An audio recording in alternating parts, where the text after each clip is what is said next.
Dalam kegembiraan kita menyambut Aidil Adha ni, semalam telah pun diwajibkan untuk memakai pelitup separuh muka. Seperti mana kita ingatkan tadi, muka anda bernilai RM1,000. Jadi hari ini kita nak berbicara mengenai melestarikan amalan PKP dengan nilai pengorbanan. Seperti biasa, hari Isnin pun Prof ni, hari Ahad pun Prof ni. Prof mengikut di mana saya berada. Bersama dengan Profesor Madya Dr. Zainal Abidin Sanusi, Pengarah Pusat Sejahtera untuk Kelestarian dan Kemanusiaan UIAM. Assalamualaikum Prof. Waalaikumsalam warahmatullahi taala wabarakatuh. Akhirnya Prof sampai juga ke set baru kita. Sampai juga. Sampai juga. Macam mana raya Prof? Semuanya alhamdulillah, saya balik ke Terengganu. Dan sempat melakukan korban, melihat korban lah. Melihat korban. Melihat penyembelihan. Bukan sembelih. Kena tupang situ pakai baju Melayu. Jadi tak boleh. Baik Prof. Kita lihat semalam telah pun diwajibkan memakai pelitup separuh muka. Kemudian kita pun diambil di waktu-waktu menyambut Aidil Adha ni. Bagaimana sebenarnya Prof melihat kita dalam menyambut Aidil Adha pakai lagi pelitup separuh muka? Normal baharu yang kita hadapi sekarang ni bagaimana? Mula-mula kita bimbang sebab kita bimbang dalam bila tengok angka tu menaik kan. Kita tengok, kita tunggu announcement, takut tiba-tiba PKP dan tak boleh balik raya. Betul. Tapi alhamdulillah pengalaman saya pergi sembahyang raya, saya rasa daripada masjid yang di Mengabang Teliput tu mungkin dalam beberapa orang saja yang tak pakai. So boleh dibilang dengan jari lah yang tak pakai. Saya agak terperanjat lah. Jadi saya rasa sangat lega alhamdulillah. Sebab kita khawatir. Sebab semua orang khawatir sekarang ni. Betul. Ya, termasuk DG pun menyuarakan bahawa kita lebih parah kalau ada gelombang ketiga. Betul. Jadi sebab itu topik yang nak kita cerita ni, kita kena lestarikan amalan-amalan ni dengan nilainya sekali. Dan bertepatanlah dengan raya korban kan. Masih lagi semangat yang sama. Dan saya melihat secara keseluruhan alhamdulillah kita harus bangga dengan statistik yang diberikan bahawa kita ni antara 5 negara yang terbaik. Tetapi jangan lalai.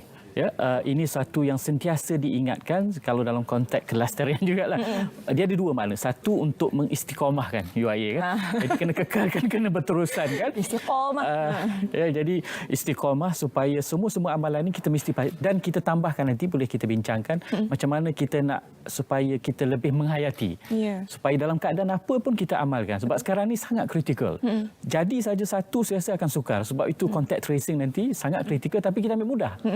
Jadi itu saya rasa sebagai permulaan sesuatu yang perlu kita wawarkan, perlu kita bancang dari pelbagai sudut sama dari segi akademik atau dari segi bahasa mudahnya supaya semua orang faham. Sebab sekarang ni kita sampai peringkat di mana bahaya ni tak nampak dan saya rasa trend satu lagi dia tidak ada apa dipanggil asymptomatic. Jadi tak nampak. Jadi bila tak nampak ni kadang-kadang orang yang tidak maklum dia ambil mudah. Betul. Jadi pengalaman saya turun ke dua kawasan waktu di lapangan kerja lapangan kan di Kedah dan di Johor. Saya sedikit khawatir tapi alhamdulillah bila hari semalam dimulakan peraturan itu saya rasa orang mula takut sedikitlah sebab seperti yang Syafiqah kata 1,000 nilai kan.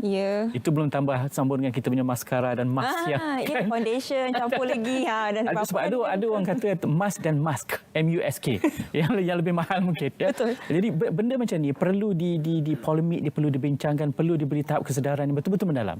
Kalau tidak nanti dalam keadaan tertentu dia ambil mudah. Dan apa jadi kalau dia ambil mudah ketika itulah si COVID ini datang. Jadi itu kita kena bincangkan sungguh-sungguh. Kena bincangkan, kena ketengahkan. Macam Prof sebutkan tadi, istiqomah itu sangat penting sebenarnya.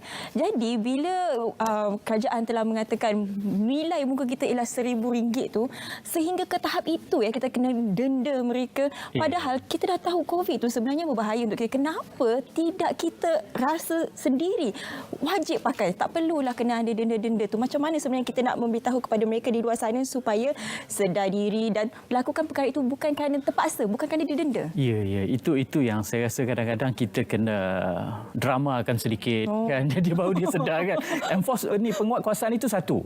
Sampai peringkat 1,000 mungkin tadi mungkin tambah lagi, tapi kadang-kadang dari satu segi dia tidak berapa berkesan sebab ini benda-benda yang luaran. Jadi bila sampai tempat tertentu dia tak kisah. Jadi pada saya pendidikan lah. Sebab tu saya kita dekat UIA kita ada cara tertentu, cara kita sendiri untuk kita pastikan pendidikan, kesedaran yang diberikan ni berterusan.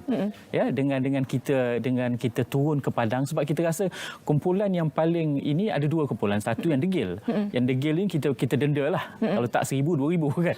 Satu lagi kita berikan pendidikan yang tak tahu. Sebab jangan kita kesal dan kita marah sebab orang-orang ni mungkin mungkin tak tahu, tak sampai maklumat. Betul. Sebab tu saya suka, bukan nak puji TV1 lah, tapi sebab cara kita menyampaikan maklumat itu merakyat, membumi. Jadi bukan bahasa-bahasa yang kadang-kadang bahasa melangit sedikit. Jadi orang tak faham kan. Betul.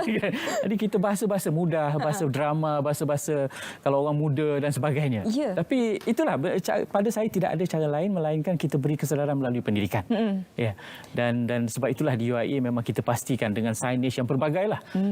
Dan saya harap ada kalau di belakang kita ada disiarkan tentang signage, berapa gambar-gambar yang kita buat, signage yang kita buat. Misalnya physical bonding with social bonding. Saya tak pasti sama ada ditunjukkan.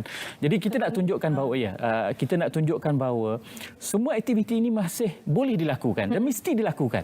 Mesti kekal dilakukan tetapi tidak menjadi masalah. Betul. Bila kita letakkan mask, kita pakai topeng. Tak susah pun Syafiqah. Saya rasa cuma kesedaran itulah. Kalau kita bawa sebiji virus kat dia baru dia ni kan, tapi itu cara yang agak kurang berkesan lah, terutama yang dewasa kan.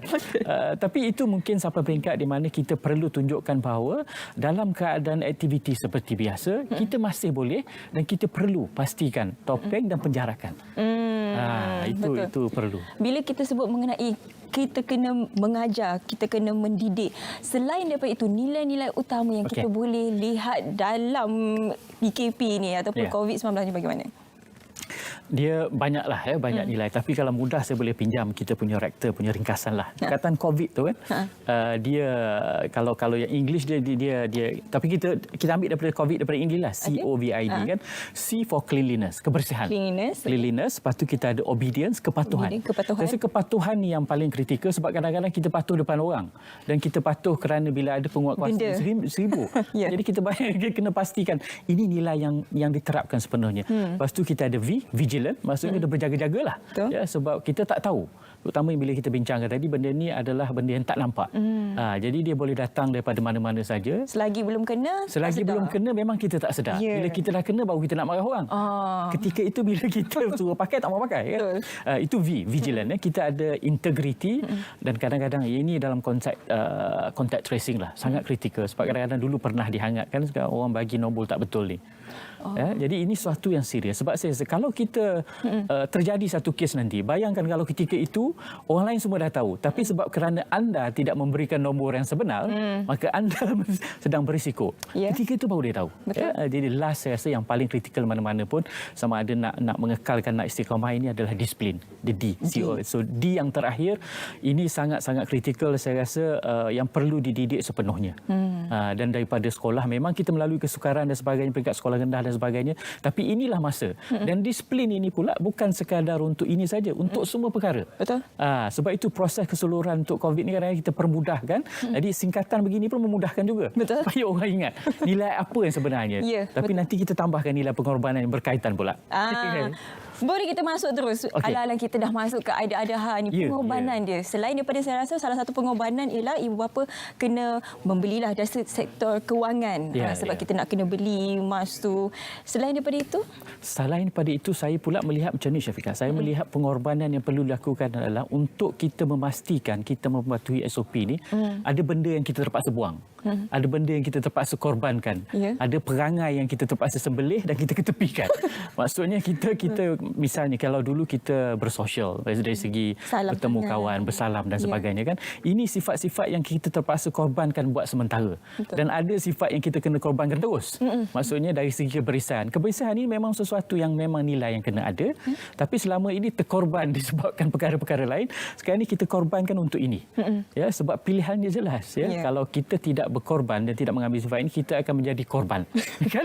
Jadi saya rasa benda ini benda-benda yang saya rasa perlu disampaikan dalam bahasa yang santai, tetapi maksud itu keras. Sebab sekarang ni jangan main-main. Jangan main. Benda ini bukan sesuatu yang ni. Sebab kadang-kadang masyarakat Malaysia kita ni, yalah, kita orang selalu cakap selalu bila sekali air bah, sekali ombak, sekali berubah. Tapi saya rasa yang ini, sekali nombor bertambah, sekali perangai kita berubah. Maksudnya kadang-kadang bila dalam tengok nombor naik, baru kita takut. Kan? SOP ke bertambah juga. Betul, kan? Jadi ini perlu yang kita kekalkan. Sebab itu saya rasa kalau kita tengok dari segi keseluruhannya kan, kalau maksudnya dari dalam konteks melestarikan seperti biasalah amalan ini, banyak benda yang kita perlu rasakan bahawa kita perlu ketengahkan dan kita perlu beri makna kepada diorang ni kenapa jarak fizikal, bukan jarak sosial. Kan sudah rasmi. Kita pernah berbincang perkara ini. Ya, kan? betul. Jadi sekarang saya sangat seronok bila KKM memaklumkan jarak fizikal. Betul. Sebab banyak mesejnya di situ. Banyak unsur kelestariannya di situ, banyak benda yang perlu ditekankan bahawa bila kita kata jarak fizikal itu penjarakan fizikalnya, tapi sosial itu tidak. Sebab dalam konteks kita, dalam konteks masyarakat kita, dalam memerlukan menengahkan kelestarian ni, ada orang-orang yang ketinggalan, ada orang yang tak mampu beli emas dan sebagainya. Yang tak boleh, yang korban itu bukan sesuatu yang mudah bagi dia. Betul. Sebab dia perlu meletakkan nasi atas meja dia. Jadi benda-benda begitu kita jarak fizikal tapi secara sosialnya kita dekat. Jadi itu salah satu mesej yang saya rasa perlu dalam konteks kita melestarikan. Dalam tu maknanya kita kena memahami perkataan sosial itu sendiri. Baru kita faham apa maksud Prof Madya sebenarnya. Jadi kalau kita nak macam berbalik kepada soalan kita di atas tadi, supaya tidak dipaksa. Jadi macam mana sebenarnya kita nak pastikan supaya mereka ini mematuhi segala peraturan yang dikeluarkan? Dia beberapa kumpulan lah. Saya rasa kita sudah sampai peringkat di mana polisi-polisi kita ni pun, kalau secara serius sikit lah kalau secara polisi kita pun perlu didetailkan. Bukan semua sama. Tidak boleh di peringkat sekolah berbeza, di peringkat kementerian mungkin berbeza, di peringkat masyarakat umum perlu berbeza. Dan penguatkuasaan lah. Saya tak nampak cara lain. Dan saya khawatir sedikit lah Syifqa dari segi satu konteks bahawa kadang-kadang yang kita lihat kebelakangan ni adalah perhimpunan berkaitan politik. Dan kita akan menghadapi pilihan raya. Ramai rakyat menyuarakan kebimbangan bagaimana kita memerhatikan kita mengamalkan penjarakan sosial dan sebagainya. Ini sesuatu yang sangat kita sama-sama khawatir. Kerana itu saya rasa pengukuhan, penguatkuasaan dan pendidikan yang perlu dilakukan perlu lebih serius sebab kita tahu kita akan lebih terbuka dengan sikap-sikap yang kadang-kadang ambil mudah, sikap yang kadang-kadang campur tangan sedikit dari segi kepentingan politik menyebabkan ramai yang berhimpun tanpa mas dan sebagainya. Ini benda yang kalau sudah terjadi kita tak boleh buat apa dah. Sebab itu kita teruja dan kita tersentuh apabila DG sendiri, DG Kementerian Kesihatan kan menyatakan kita sudah berpenat lelah. Bukan kita lah, memang seluruh Malaysia sudah berpenat lelah menjaga. Tiba-tiba ada isu begini menyebabkan mereka dengan mudah berkumpul beramai-ramai.